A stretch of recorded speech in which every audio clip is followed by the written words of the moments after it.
हरियाणा के फरीदाबाद में एक प्राइवेट स्कूल का अभिभावक को धमकी देना भारी पड़ गया। एक अभिभावक ने मॉडर्न डीपीएस स्कूल में मांगी जा रही ट्रांसपोर्ट फीस, एनुअल चार्ज व बढ़ाई गई ट्यूशन फीस देने का विरोध किया था, जिस पर वहां के डायरेक्टर ने अभिभावक को सजा देने की धमकी दी और बड़ी फीस लेने के पक्ष में तर्क दिए। इसके साथ ही फीस जमा न करने पर बच्चे को स्कूल से निकालने की धमकी भी दी।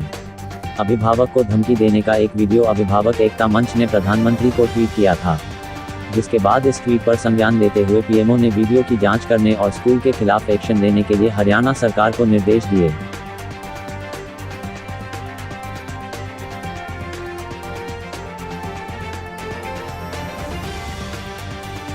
झारखंड की राजधानी रांची के एक शख्स ने लोअर बाजार थाने में अपने पालतू बिल्ली की हत्या का मामला दर्ज कराया है। शख्स का आरोप है कि उसके पशियन बिल्ली की हत्या की गई है। रांची पुलिस इस मामले की जांच शुरू कर दी है। रांची पुलिस का कहना है कि बिल्ली की हत्या की गई होगी तो पुलिस अपराधी को सजा दिलाने का काम करेगी।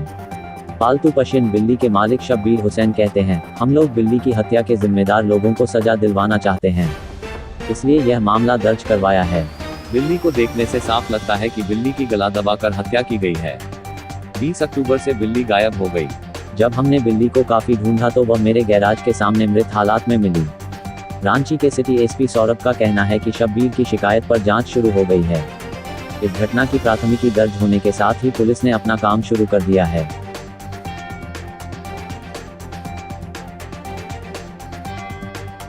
मध्य प्रदेश के सिंगरौली जिले की टीचर उषा देवी मोहल्ले मोहल्ले जाकर बच्चों को पढ़ाई कराती हैं। उन्होंने अपनी स्कूटी को ही चलती फिरती एक लाइब्रेरी बना ली। बंद पड़े स्कूलों के बीच बच्चे भी अपनी किताबों वाली दीदी का सुबह से ही इंतजार करते हैं। जैसे ही स्कूटी की आवाज़ सुनाई देती है, वे दौड़ पड़ते हैं। स्कूटी वाली इस लाइब्रेरी में साइंस से लेकर जरूरी हर विषयों की करीब 100 किताबें मौजूद है।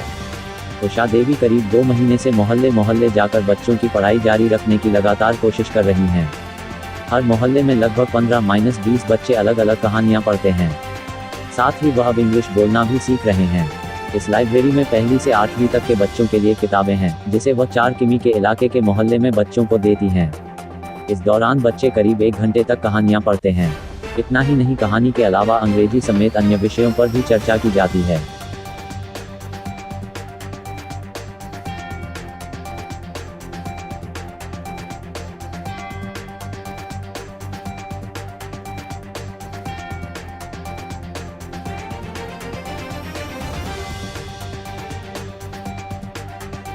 भारत नेपाल के बीच विवाद के बावजूद दोनों देशों के लोगों के बीच आपसी संबंध कितने मजबूत हैं, इसका उदाहरण देखने को मिला। नेपाल के रफीक का निकाह उत्तर प्रदेश के बहराइच के रुपईडीहा में रहने वाली एक लड़की से होना था। रफीक ने बताया कि कई दिनों से साधन की तलाश कर रहा था पर कोई जुगाड़ नहीं चला। निकाह टालना उचित नहीं था, इसलिए मैंने सोचा कि जाना है तो जाना है। मैं रिक्शा लेकर चल दिया। खुशी हूँ कि निकाह हो गया। रिक्शे से ही अपनी दुल्हन को लेकर जा रहा हूँ। दूल्हा अपनी दुल्हन को लेने के लिए रिक्शे से भारत पहुंचा। दरअसल कोरोना के बाद से ही भारत नेपाल सीमा सील है, इसलिए कोई साधन नहीं चल रहा है। रिक्शे पर पहुंचे दूल्हे की चर्चा बहराइच में हर ओर हो रही है। बताया जा रहा है कि दूल्हा दुल्हन को बीएसएफ ने बॉर्डर पार कराया। बॉर्डर बंद होने की वजह से दोनों देश में रहने वाले स्थानीय लोगों को आने जाने में परेशानी होती है।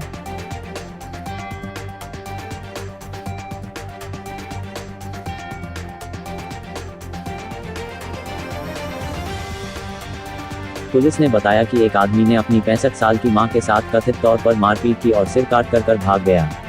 बताया गया है कि आदमी शराब पीने के लिए अपनी मां से पैसे मांग रहा था और मां के इनकार करने पर उसने मारपीट की और फिर भाग गया। पुलिस ने कहा कि इस घटना की सूचना तेलंगाना के नागरकुर्नूल जिले के एक गांव से मिली। उन्होंने कहा कि 45 वर्षीय व्यक्ति को दोपहर में एक टैंक के पास पकड़ा गया था। उसके पास कटा हुआ सिर भी में मिला। आदमी को झाड़ियों के पास से पकड़ा गया। उन्होंने कहा कि इस मामले में एक मामला दर्ज किया गया है और आरोपी के भाई की तरफ से एक शिकायत दर्ज कराई गई है। अपने पसंद के लड़के से शादी करना चाहती